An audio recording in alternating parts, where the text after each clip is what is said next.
İnce çayır biçilir mi? İnce çayır biçilir mi? Sular soğuk içilir mi? Sular soğuk içilir mi? Yeni yerden mektup gelmiş. Yeni yerden mektup gelmiş. Eski yerden geçilir mi? Eski yerden geçilir mi?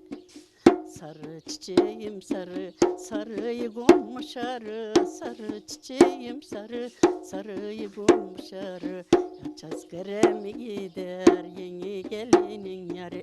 Hiç askere mi gider yeni gelinin yarı? Al beni